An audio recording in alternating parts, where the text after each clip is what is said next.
Alrighty, so a common question that I'm going to answer today, and the answer is one that actually might surprise you, is a question about tithing.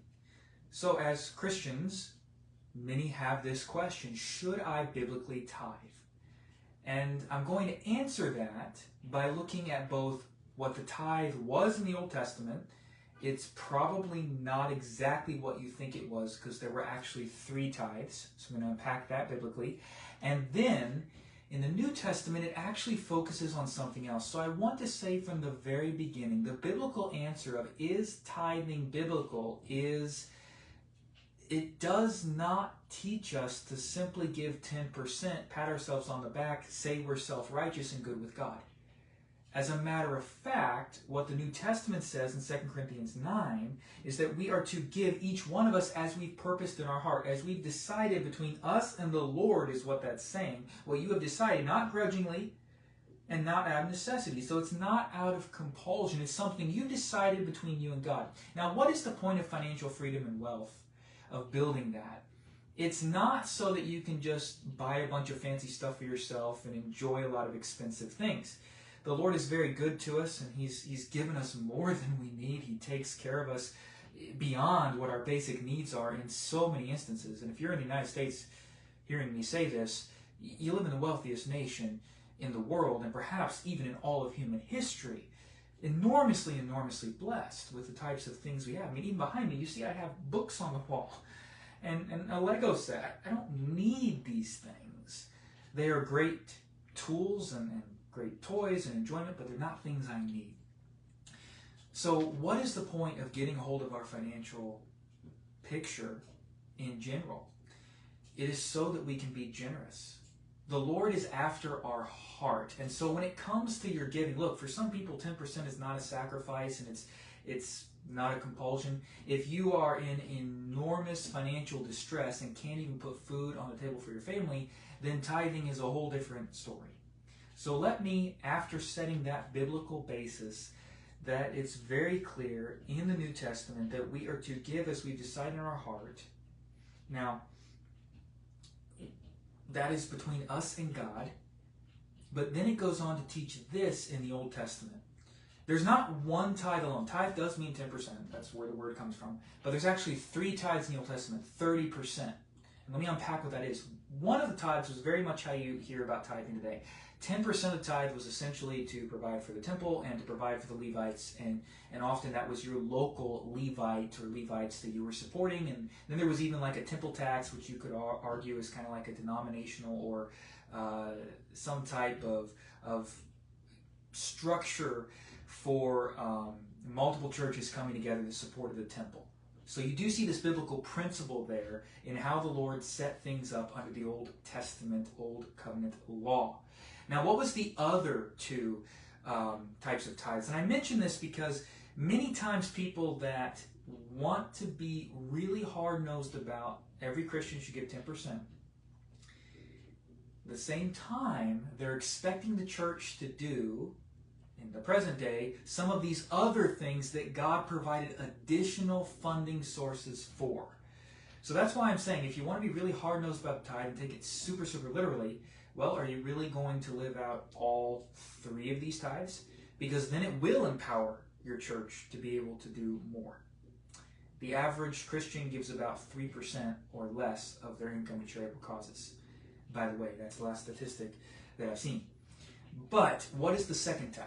The second tithe is actually about festivals. So there were numerous times that in the Old Testament system that they would be journeying, the entire family, or at least the men for some of them, but the entire family in many cases, journeying to Jerusalem for multiple festivals during the year.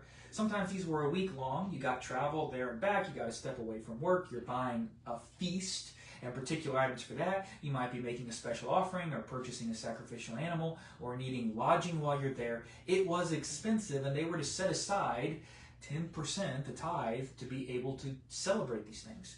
Now, this is not a bad idea to be keeping in mind, because if you go to a marriage conference, or if your church has different retreats, which are all great things, you even have a vacation with the family, having those things financially set aside for was something God built into the Old Testament law. Very interesting. So that was 10% as well. So it was built in for what they would do to celebrate and to reflect on the Lord and to be refreshed and even educated. There were times that Scripture was publicly read in certain parts of those festivals and such. So there was the local support, the first tithe, and the religious support, if you will, of the temple and the Levites, of the leadership. And then there was the tithe for the festivals and the different types of get-togethers and holidays, holy days in which they would worship the Lord and go and be refreshed and take a break and celebrate and worship. Then there was a third tithe, which was actually one that occurred like every 3 years. And this third 10%, so it's 3.334% a year, that one was for caring for the widow and caring for the orphan and caring for the person in need and the immigrant, for lack of a better term. They were social ministries, and you gave this and you put that tithe in the storehouse to be able to be drawn from as there was a need, kind of like a new need, kind of like there would be a food bank. And you would draw from the storehouse as you had that. So when you talk about the church today meeting society's problems or meeting society's needs, this was a system where people were worshiping out of their financial picture. They were setting apart. They were supporting their local leaders. They were supporting the religious structure of the worship of the Lord, denominational structure, if you will, if you want to use those terms. And they also were providing for the needy, but that wasn't the only way. When you had your own crops and your own fields, you weren't supposed to harvest every bit of it and then give a portion of that to the needy. There was an aspect of welfare here that was very wise and is very much left out in today's system, which is often government run rather than church run. And in the Old Testament system, there was the principle of gleanings. If someone was in need, if you were in extreme distress and you were paraplegic or something where you could not move, you were dependent on alms. You were needed to be provided for by the complete generosity of others. You were unable. But if you were able to walk, if you were able to move, we see this with Ruth, by the way, in the book of Ruth. What do? You go and you glean. The corners of the field or anything that falls off the reaper, for lack of a better term, as you're working out in the fields as workers, you leave.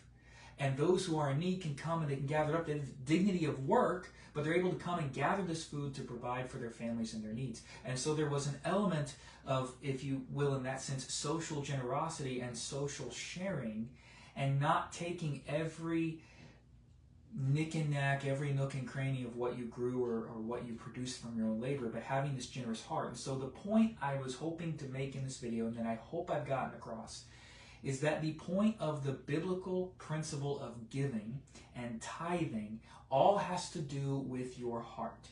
It's about generosity and how the Lord wants us to give freely, not under compulsion. Now it also says this in 1 Corinthians chapter 9. I quoted 2 Corinthians 9 in the beginning, but now 1 Corinthians 9, it does say that those who minister and who preach the gospel should live from the gospel. So there is an element here where if you are a believer, you should be part of a local church and supporting the ministries of that local church. All I'm going to say in regards to that as I close is your primary giving, your regular giving, you call that your tithe or whatever you call it, your regular offerings, your regular giving to the Lord, first and foremost, that is to be to your local church. The tithe is not something that you manipulate and hold over your church's leadership head to do something you want them to do. It's not something you give some here and then some to a food bank and then some that. Biblically, if you're talking about tithing or supporting God's work, even in the Old Testament, it was one of those 10% tithes, and there were 3 of them, that specifically went to the local ministry. And here's the thing. Your pastor and those who serve you do have a right to be compensated for the spiritual work they are doing. Don't give your tithe to somebody on the internet or somebody on the TV. You can give an offering if you so desire, but your regular giving, and that's a New Testament principle, is to go to your local leadership. And if you don't have local leadership, then you're missing another major principle of Scripture, which is you need local accountability and local relationships in your life. It's great to also have friends from afar. I'm thankful I have friends from afar that I've known for a long time, and we can connect through the means of technology and stuff. But you need to be fed locally, and you need to support that work. So I hope that answers the question. It is a matter of your heart between you and the Lord, and the point of generosity is to come from a willingness and an obedience to the Lord. Not compulsion, not pressure, because here's the thing. You can give 10%, you can give 20%, 30%, 40% of your money to the Lord or Christian causes, but if your heart is not right with the Lord, if you're not giving out of worship and as you have purposed in your heart with the Lord as your God, then you're just doing good deeds. You're just doing a good work. You're just being benevolent. Not a bad thing, but benevolence will never make you right with God. You never can work your way into heaven, and it will never fix your relationship with the Lord. Generosity is the principle of what the Lord is after.